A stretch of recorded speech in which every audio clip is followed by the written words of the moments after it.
Welcome to Law and Justice. I'm Jane Mulcahy. This is a special series on the topic of how to talk policy and influence people. And today I'm joined with Michelle Murphy from Social Justice Ireland. Michelle, thanks so much for speaking to me about policy. You're very welcome, Jane. Delighted to be here. So, Michelle, can you tell me a bit about yourself, and then maybe, tell me about Social Justice Ireland, and indeed, what even is social justice? So that's three questions together. Well, I'm a research and policy analyst with Social Justice Ireland. So I suppose my interest in social justice, I've always had one. And so I did a degree in UCD, an arts degree, and then I did a master's in European studies and European politics. And I worked in the area of educational disadvantage for quite a while, and then I did a master's in social justice and public policy, and now I'm in my current role. So I've always had an interest in the area of public policy and how it influences our lives, and now I'm lucky enough to be in a position where I can potentially influence policy and, also share what I know with people. And Social Justice Ireland, we're a social justice think tank. Everything is on socialjustice.ie. We actually have just started a podcast, Social Justice Matters. Saw that, yeah. With lots of interesting speakers. And our work essentially is influencing the policy process. So you improve the standard of living for everyone, but particularly those who are the most vulnerable and, those on the margins. So it's to make everybody's life better, improve everybody's community, their standard of living, but primarily focused at those on the margins and who are vulnerable, and to improve the quality of life that they have. Okay, thank you very much for that, because I was aware that while I have some understanding of what social justice is, and I say I'm about social justice, yes, not everyone knows what it is and why it's important. Yes. So prior to the coronavirus pandemic, what were the priority policy issues for you guys in Social Justice Ireland? I suppose they hadn't actually changed that much over the past number of years. I suppose our priority issues have always been decent services and infrastructure, a vibrant economy, sustainability. What we should be doing should be sustainable environmentally, but socially and economically as well.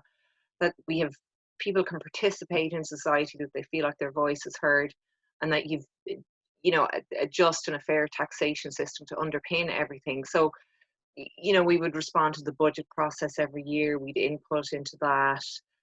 We would have done a lot of work in terms of housing and looking at social housing and income distribution. So the focus of our work had not necessarily changed over the past number of years, because I suppose the persistent challenges have always remained in Ireland in advance of the election, and even after the election, the same problems were still there: access to housing, the two-tier healthcare system, issues with income inequality, low pay, people feeling their voices are not being heard, and then obviously the climate issue, and in terms of resourcing, that we don't collect enough resources to fund the services that people want. So those were issues in advance of the pandemic. And in fact, what has happened is that, COVID-19 has exacerbated some of them, but I also think there is an opportunity now to maybe make some progress on a lot of these areas as well, as a result of decisions made during the crisis. Yeah, on that, I mean, you mentioned housing there, and certainly I've been at lots of events and spoken to many people for several years, like you say, actually from before well before the kind of government between Fine Gael propped up by Fianna Fáil, we had a housing problem, and we haven't invested in social housing stock for far too long. And there were calls for measures such as rent freezes or stopping evictions, and a constitutional right to a home.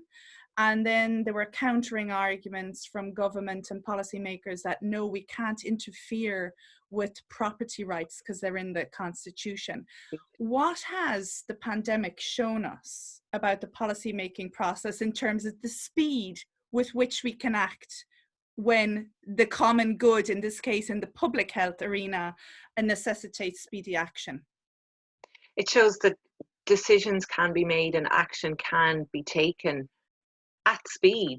And things that you, as you rightly pointed out, were unconscionable 2 months ago, simply couldn't be done, have now been done in terms of rent freezes, evictions, the property rights, but also in terms of, we've nationalised the childcare sector for a few months at least. Mm-hmm. We've created a single tier universal public health system, Mm-hmm. albeit for a few months, but we have done it.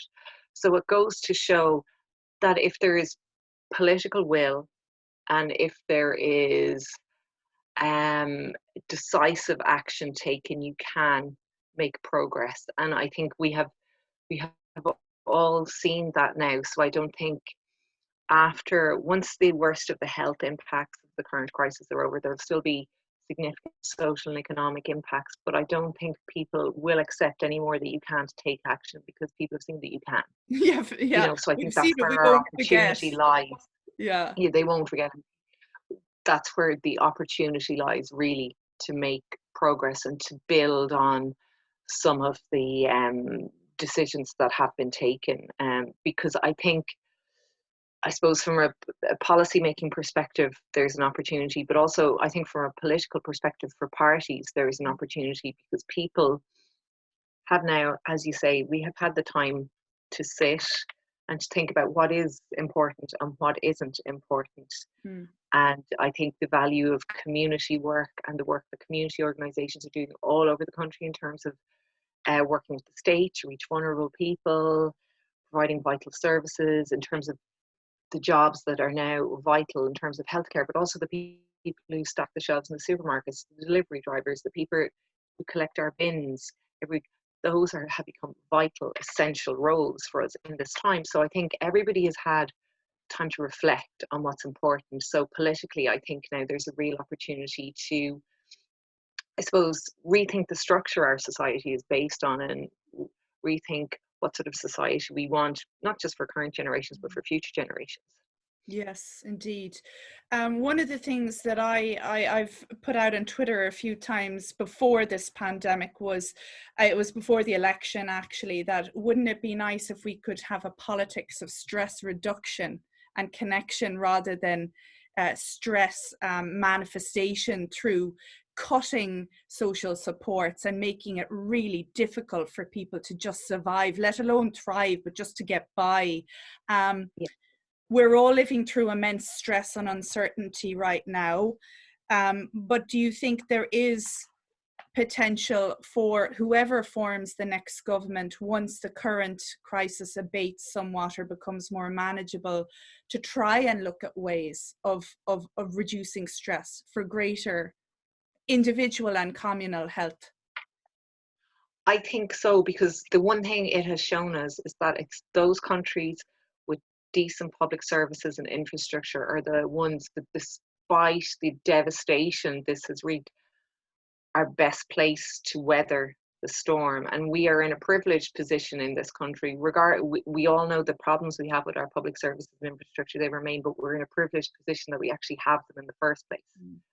I think now we have an opportunity to improve them, because the one thing this has shown us is that investment in public services is it's an essential asset in these times. And having a healthcare system is a huge asset in these times, and education. Publicly funded services are assets, they're investments, they're not liabilities. And I'm quoting Emmanuel Macron here, in that he said last week that there are certain public services that shouldn't be left to market forces to provide, or they shouldn't be influenced by the markets. And I think now is the time for us to think about, well, what are the vital services that we feel should be separate from the markets, and that the state should play a bigger role. And I do think, as you say, we should be rethinking our systems to support people to thrive, not to just survive and barely get by. I think there's an acknowledgement in that, in terms of the social welfare payment for COVID-19 was set at €350, not at the welfare rate of 203. So there's an acceptance that the the rate as it stands is too low and people can't survive on it. So I think we can make progress, and we can rethink our society around supporting individuals to thrive and having thriving, vibrant communities all over the country. Are you worried about the economic fallout, though, from all of this, seeing that businesses have shut down, lots of people have lost their jobs, and there's going to be a lot of borrowing into the future? Yeah.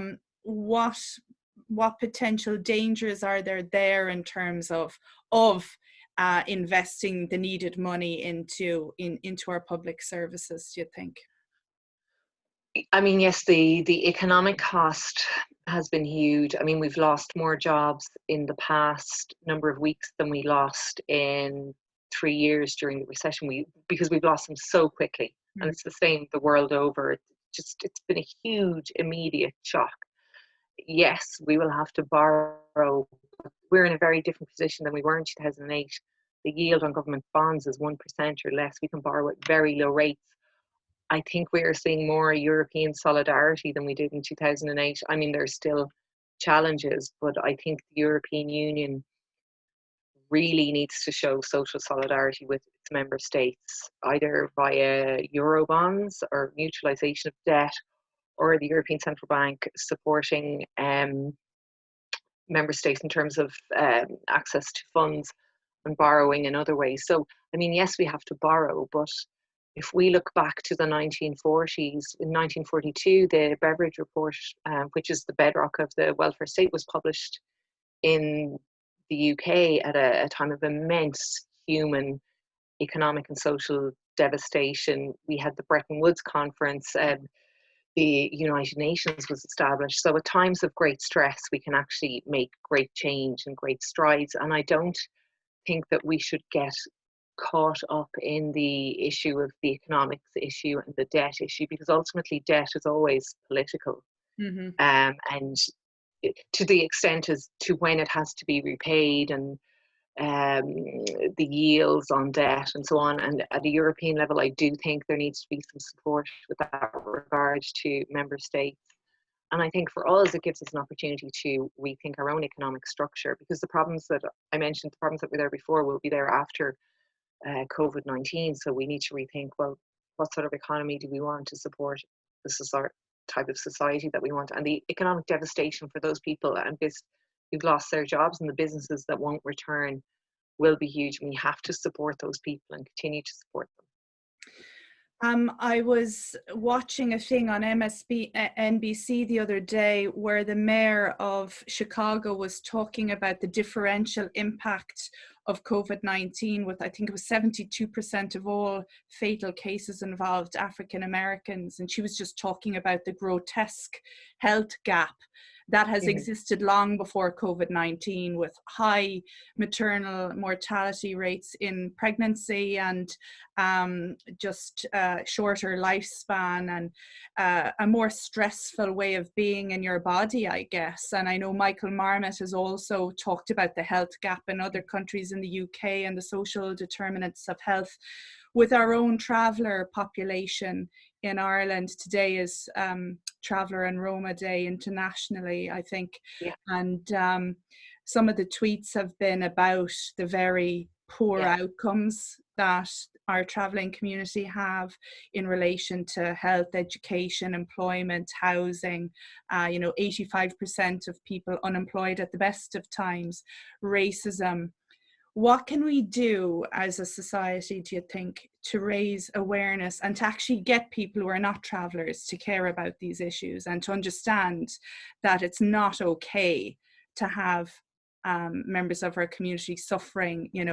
I think it's 7 times the rate of suicide compared to the settled population. How can we make that a policy priority? I think we need to make it a political priority, and the Shannon did publish their report just in February this year with recommendations, and I think the first thing we need to do is implement that report fully. I mean, it's well documented, the inequalities faced by members of the travelling community, and they've persisted over time. I mean, there's nothing new about it.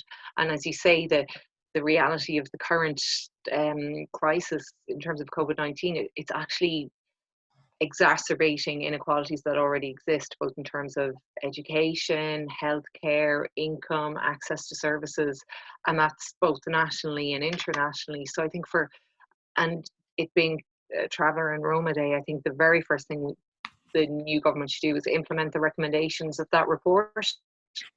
And also, we're very good in this country at writing strategies, but we're poor in terms of delivering on the policy recommendations of those. So it's not a case of always needing new strategies. It's a case of actually implementing the things that you say you're going to do. So there's lots of good policies there, but the very first thing we should do is implement the recommendations of that report.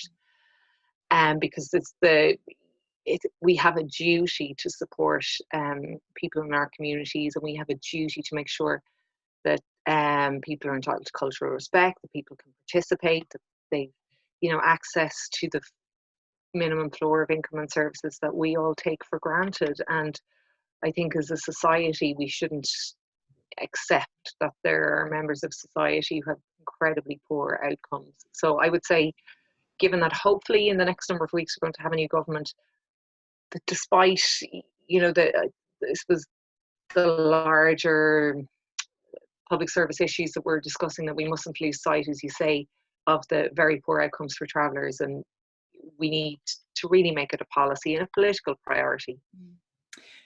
So one thing that I've argued for, and I know many of the traveller organisations have called for it as well, is the need for actually a state apology, similar, I suppose, to the Magdalen Laundries apology, to kind of say we instituted policies starting probably from the 1963 Commission on Itinerancy, which used phrases like the traveller or the itinerant problem and solutions, and language that was very racially inappropriate and dangerous, that the state actually acknowledged that those statements caused harm, and that we also criminalized a way of life in not allowing travelers to travel anymore, that it was a kind of an attempt to eradicate a culture. Do you believe that might start a process of reparation, to have a statement of that was something that we did then, we're sorry for it, and we intend to move forward to protect your human rights?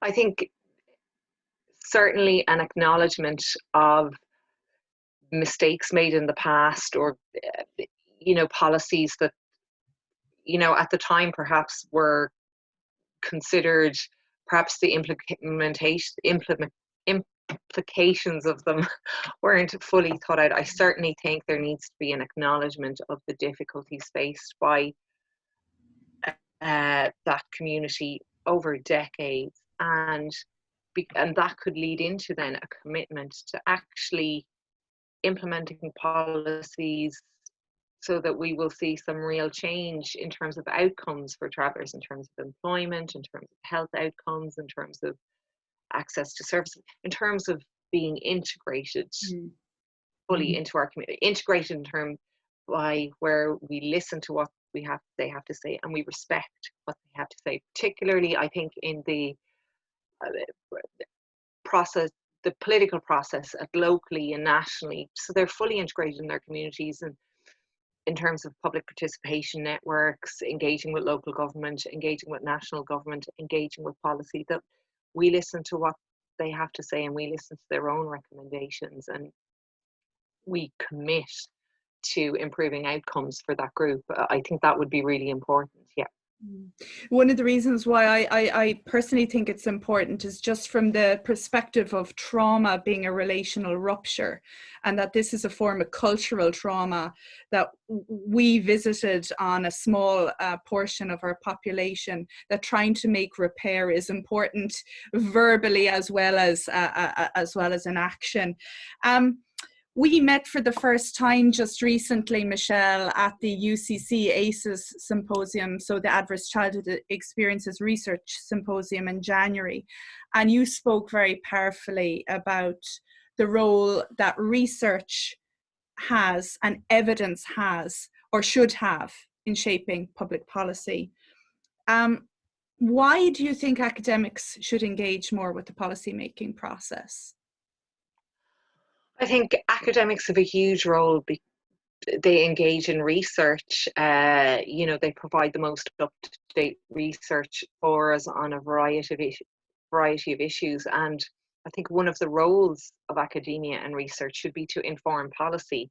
And if you want to inform policy, then you need to engage with policymakers and politicians. And essentially, you're influencing and improving public service by engaging with policymakers and politicians, because people who make policy, they want to base their policies on the latest and most up-to-date and best practice in terms of research, in terms of finding, in terms of data.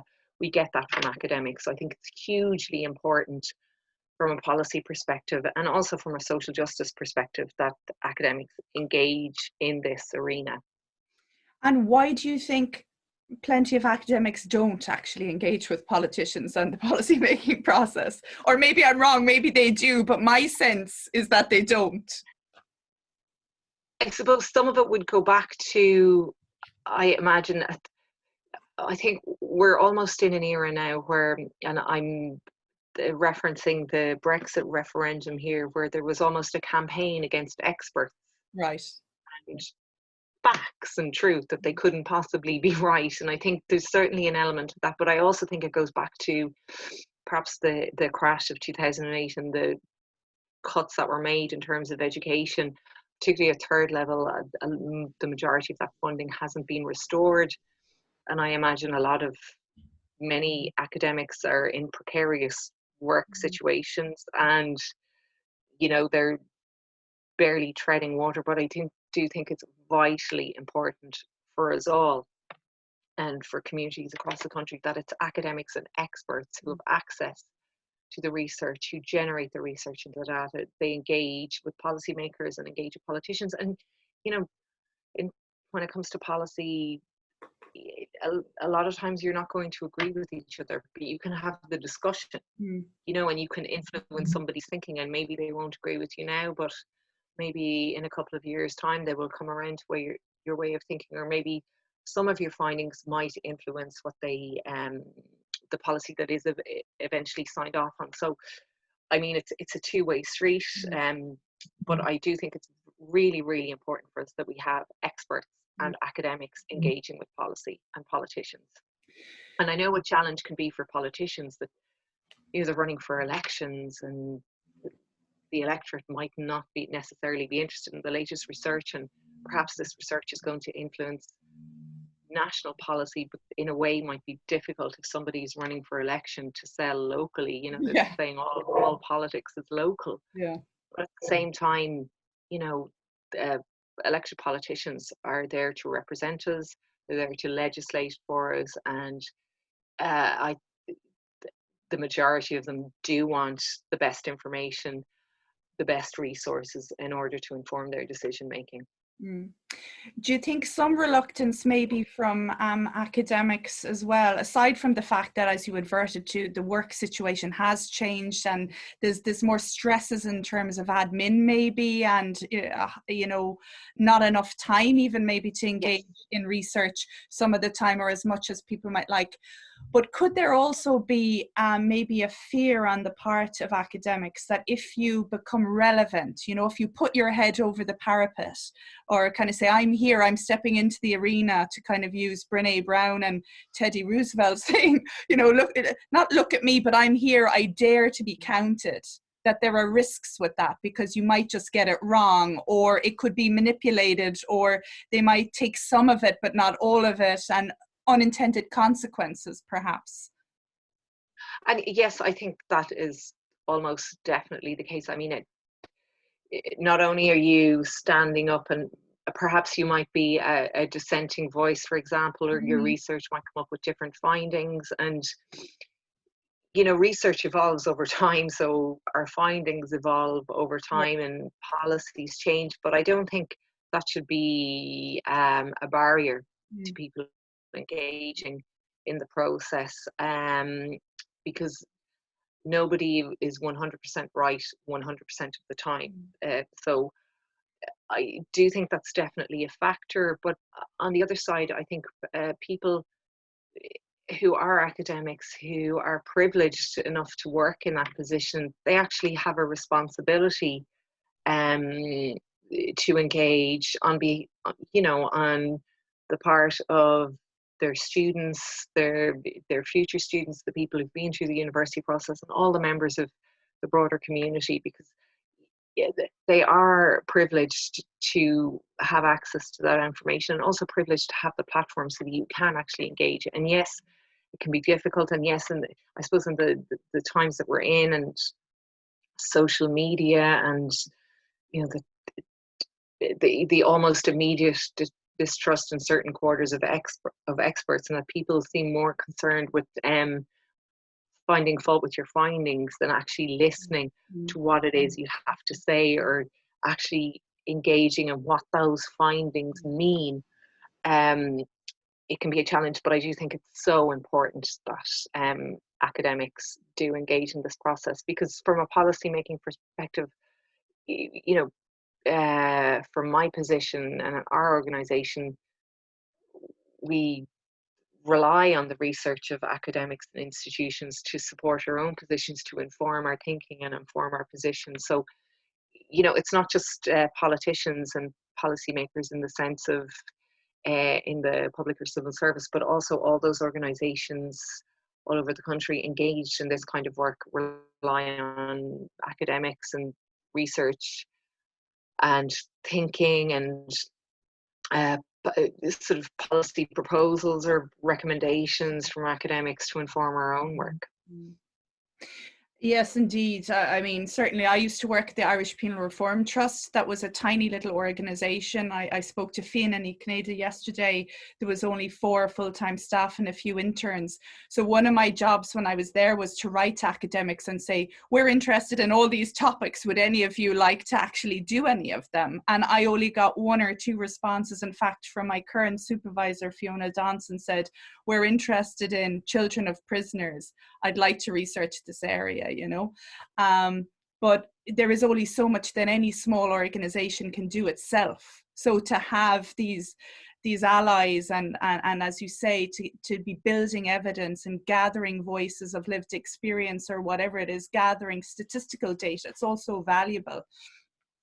But one thing that might prompt more academics over the next while to get involved with policy making and to write to Oireachtas committees or whatever, on health, housing, justice. I did justice myself, and the Future of Mental Health Committee, is the need to demonstrate impact. That is in the UK, that's something that the universities now have to show. And it's obviously more difficult if you're a writer or a researcher in English literature or history. But if you're in social policy or social work or early years, it should be possible to engage with the policy making process easily enough, shouldn't it? It should. And I mean, Oireachtas committees are actually a really obvious way to engage, because members of Oireachtas committees always want to get, the best information in terms of whatever topic it is they're discussing. And they're always happy to get submissions and information from experts. And in terms of impacts and outcomes, yes, they can be difficult to measure. And I think there's a danger in getting too caught up in that, because some impacts and outcomes won't be seen immediately. It takes time. So I think we do have to have some sort of leeway where we can engage in a process, and over time you will see the impacts and the outcomes. And perhaps if you're not making the impact, if the policy is not making the impact you thought it would, then you can step in and change the policy or make amendments. Or also, if it's actually working really well, can it be replicated into other areas? The impacts issue and outcomes is a challenge, and it's not always clear which of the policies has had this impact, because especially when it comes to individuals and you're engaging, if you just pick a student in either a primary or secondary school, they have interacted with so many different cultural, educational, sporting organizations, who is to say which is the one that has had the impact on them? But you can say what you can see is that the I suppose the swathe of supports that they, or initiatives that they have engaged with, has had this impact. So I think we need to be careful in terms of getting too caught up with impacts and outcomes and what exactly will give this impact or outcome, but we certainly need to be cognizant of them. And we also need to get beyond the short term. So think medium to long term, and how you can refine things to either improve them or replicate them.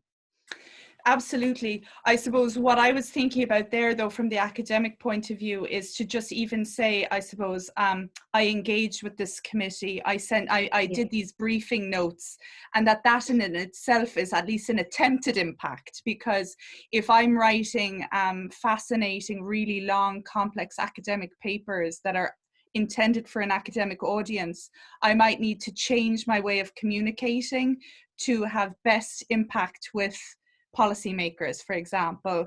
Oh, yeah, and actually it's a completely different way of communicating. Yeah. Because a policymaker wants a concise, brief, but also that they can then communicate to others. Yes. So, you know, and they want, they will perhaps want specifics around a particular issue, and they have to be able to then communicate that in bite size, either to colleagues, to other members of the committee, to ministers. So it's a very different way of communicating, but it's always impacting. Yes. Because all of those submissions, they're always read. Yeah. And they're also, generally, they're put up on the Oireachtas website. So they're not just read by members of the Oireachtas, they're read by others like myself. The policy wonks of the world.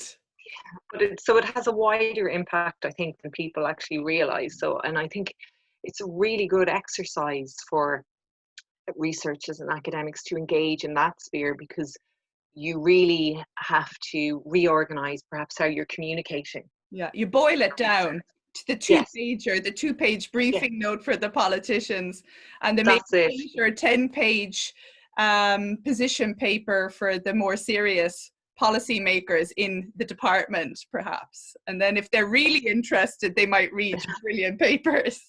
Yeah, but generally, yes, you need to have it boiled down, so that if you're asked, you can give it in a nutshell in 20 seconds. If you're asked what it is, what outcome you want, you should be able to give that answer, because that is what a policymaker will have to do when they're asked, by someone in the political process. So yes, it can be challenging, but I think it's very impactful if academics engage in that process. Another thing that one of the people I was speaking to, former Senator Colette Kelleher, said was, and she'd great perspectives because she'd been in the kind of community and voluntary sector before, and then was in the Seanad and engaging with pieces of legislation and all sorts of campaigns. But she was saying, we can also get competitive, particularly within the NGO sector, trying to claim credit for impact, saying because of the funding cycle, we did this, and that can sometimes sort of get in the way of progress. Or, why can't we just share the commitment and the striving, and that we play our little part in trying to make an impact, and that it's a collective responsibility and collective glory, I guess. Any thoughts on that? Yes. I think she certainly has a point, and a lot of it has to do with the funding, that there isn't multi-annual funding for those organizations. That funding is generally tied to very specific projects or outcomes, and the reporting is all related to what impact or outcome the organization has had. So the organizations are primarily focused on delivering on those impacts and outcomes, because that's why you get funded, but generally not on an annual basis, generally not on a multi-annual basis. And so then it becomes very difficult to engage in more collaborative work, or even just more broader thinking, because in order to maintain your funding, you have to meet the key performance indicators. And I do think that is an issue with the system and how we fund community and voluntary organizations, because the work and the infrastructure that is provided by these groups is enormous. And if the state had to pay for it, it would be an enormous bill. Yet I think in a way we're sort of impeding our own progress by not supporting these organisations in terms of multi-annual funding, and in terms of that organisations have space to think, to almost to breathe, for example, and to sort of prioritise and do some long-term planning, as opposed to just year on year, month on month type planning. So to think beyond just the services they're delivering now, or beyond the people that they're working with now or the organizations, and what they would like to see in 5 and 10 years time, and how you might deliver it. Yeah, I agree entirely. It's kind of like they're operating really perpetually a little bit in survival mode. Yeah. You know, to just keep it things like hamsters in a wheel, and kind of having to say, yes, we did that. You know, it was all us. And really, there is lots of collaborative work, but at the same time, the instability for the employees as well when they're delivering really important services, particularly, you know, frontline services, but even advocacy groups. You know, how can you do it well consistently if you don't know for sure you're going to be here next year? Yeah, and that is a challenge for the sector. And as you say, it leads to in some cases precarious situations for staff, and it can lead to difficulties in terms of retaining staff, because it's only natural if someone is offered an opportunity of a you know, a more long-term or stable role, where you're not wondering year on year, will you get the funding for this role? Naturally, they, you know, they will move to a more secure opportunity. So I think it impedes the sector. And as you say, it's almost the organizations are almost in constant survival mode, rather than they're not being supported to be innovative. Because if you're innovative, does this new work that you're doing, will it actually fit in with what you're already committed to in terms of your funding? So I think we need to support organizations to be innovative and to collaborate and to thrive and to grow. Final question, Michelle, and thank you so much for your time and your insights. It's been super talking to you.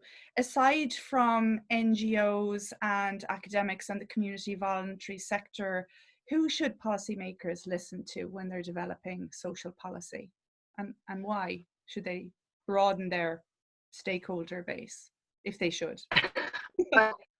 And they should broaden their stakeholder base. I suppose it's first, how do we look at policy locally, regionally, and nationally? And then you need to look at what stakeholders should be engaged at those levels.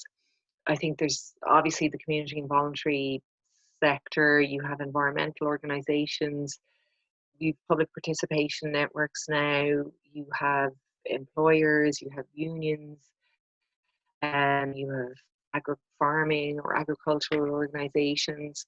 I think everybody has a role to play.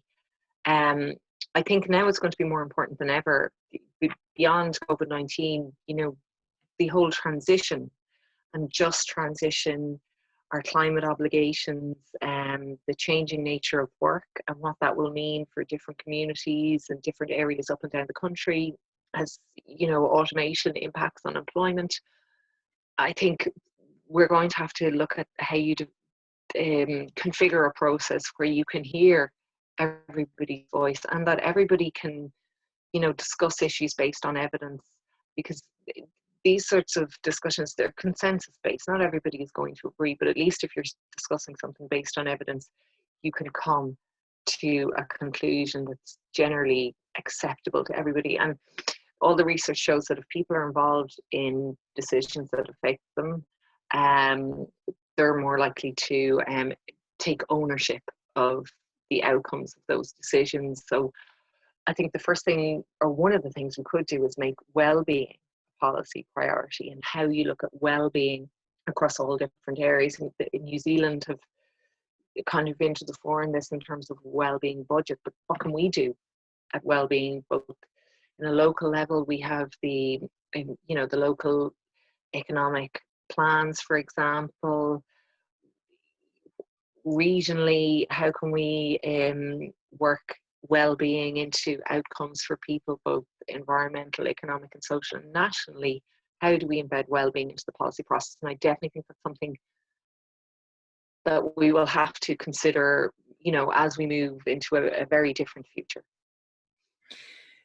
Should we listen to individuals as well sometimes? You know, obviously research is great when it can compile a bunch of voices, let's say the voices of prisoners in my own work about their experience of sentence planning and release and their relationships, that type of thing, or foster carers' experience of trying to support children who've been through challenging things. Sometimes people are going through something that's very challenging or need supports, and they might feel like they want to communicate with someone, but would anyone actually listen to them?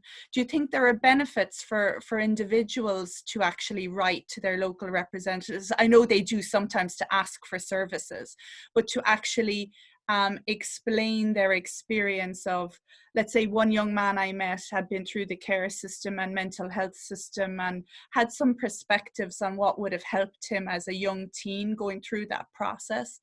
Can policymakers learn from those type of voices as well, Michelle, do you think?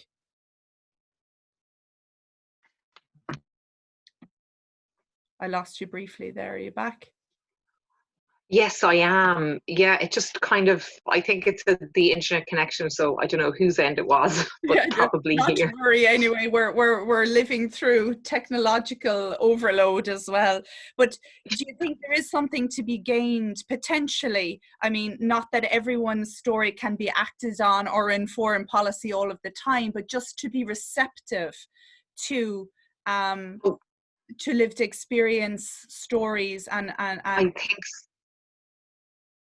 absolutely. I think there's always a place for lived experience to inform the process, and I think it's really important that people listen to the lived experience of people who are impacted by policies, and whether they've worked or not worked, because that is what informs you, and that's how you know if something's working or not working. And I do think there has to be a, yeah, a role, a place for that in the process. And I think the Citizens Assembly actually gave a really good voice to lived experience on a variety of issues. And well, I'm repeal the sure there's age a for way that one. The age exactly, and implementation. even at that, and there's the latest